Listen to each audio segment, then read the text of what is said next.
ಈಗ ಬೈಕ್ಗಳ ಪೈಕಿ ಎಲ್ಲ ಹೆಚ್ಚು ಅಟ್ರಾಕ್ಟ್ ಆಗೋದು ರಾಯಲ್ ಎನ್ಫೀಲ್ಡ್ಗೆ. ಅದರ ಗತ್ತು ಗಮ್ಮತ್ತು, ಅದರ ಲುಕ್ಕೇ ಚೇಂಜ್ ಇರುತ್ತೆ. ಎಂಥವರಿಗಾದ್ರೂ ಕೂಡ ಲಕ್ಸುರಿಯಸ್ ಬೈಕ್ ಮೇಲೆ ಕಣ್ಣಿಟ್ಟೇ ಇಟ್ಟಿರ್ತಾರೆ, ಸೊ ಪರ್ಚೇಸ್ ಕೂಡ ಮಾಡಿರ್ತಾರೆ.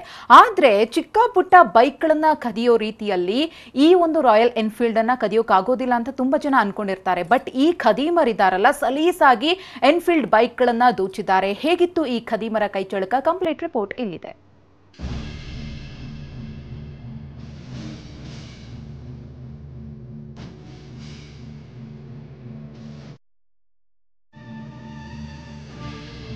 ಸಣ್ಣ ಪುಟ್ಟ ಬೈಕ್ಗಳಲ್ಲ, ಸಲೀಸಾಗಿ ತಳ್ಳೋಕೂ ಆಗಲ್ಲ.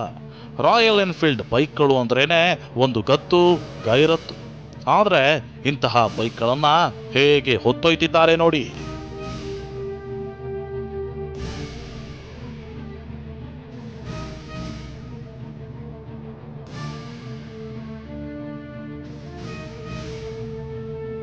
ನೋಡಿದ್ರ, ಒಂದೇ ಒಂದು ನಿಮಿಷದಲ್ಲಿ ಬೈಕ್ ಲಾಕ್ ಮುರಿದ್ರು. ನೋಡ್ತಿದ್ದಂತೆ ರಾಯಲ್ ಎನ್ಫೀಲ್ಡ್ ಅನ್ನ ಹೊತ್ತೊಯ್ದು ಬಿಟ್ರು. ಅಂದ ಹಾಗೆ ಹಾವೇರಿಯ ರಾಣೆಬೆನ್ನೂರಿನಲ್ಲಿ ರಾಯಲ್ ಎನ್ಫೀಲ್ಡ್ ಬೈಕ್ಗಳನ್ನೇ ಟಾರ್ಗೆಟ್ ಮಾಡಿದ್ದ ಖತರ್ನಾಕ್ ಚೋರರ ಗ್ಯಾಂಗ್ ಇದು.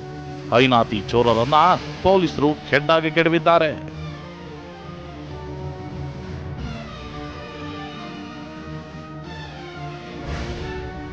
ಹೌದು, ರಾಣೆಬೆನ್ನೂರಿನಲ್ಲಿ ರಾಯಲ್ ಎನ್ಫೀಲ್ಡ್ ಬೈಕ್ ಮಾಲೀಕರ ನೆಮ್ಮದಿಯೇ ನಾಶವಾಗಿತ್ತು.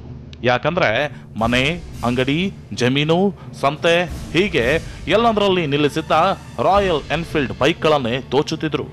ವಾರಕ್ಕೆ ಏನಿಲ್ಲ ಅಂದ್ರೂ ಒಂದೆರಡು ಬೈಕ್ ಕಳ್ಳತನ ಕೇಸ್ಗಳು ದಾಖಲಾಗ್ತಿದ್ವು. ಹೀಗಾಗಿ ಅಖಾಡಕ್ಕಿಳಿದಿದ್ದ ಪೊಲೀಸರ ವಿಶೇಷ ತಂಡ ಮೂವರ ಗ್ಯಾಂಗ್ ಅನ್ನ ಬೇಟೆಯಾಡಿದೆ. ತುಂಬ ಬೈಕ್ ಕಳ್ತನ ಆಗ್ತಿದ್ವು. ದೊಡ್ಡ ದೊಡ್ಡ ಬೈಕ್ಗಳು, ದೊಡ್ಡ ದೊಡ್ಡ ರೈಟ್ ಬಾಳ್ತಾರಂಥ ಬೈಕ್ಗಳು ಬೈಕ್ ಕಳ್ತನ ಮಾಡ್ತಿದ್ರು. ಅವ್ರು ನಮ್ಮ ಪೊಲೀಸರು ಹೆಚ್ಚಾಗಿ ಕಣ್ಣಿಟ್ಟು ಹುಡುಕೊಟ್ಟಂಥ ನಮ್ಮ ಟೌನ್ PSI ಮತ್ತು CPI DSP ಸ್ಟೇಷನ್ ಪರವಾಗಿ ನನ್ನ ತುಂಬ ಹೃದಯವಾಗಿ ಧನ್ಯವಾದ ಹೇಳ್ತೇನೆ. ಅಂದ ಹಾಗೆ ದಾವಣಗೆರೆಯ ಮಹಮ್ಮದ್ ಸೂಫಿಯಾನ ಖಾನ್, ನಯಾಜ್ ಅಹಮದ್ ಮತ್ತು ಶಿಕಾರಿಪುರದ ಮಹಮ್ಮದ್ ಅಬೂಬಕರ್ ಸಿದ್ದಿಕಿಯನ್ನ ಬಂಧಿಸಿದ್ದಾರೆ.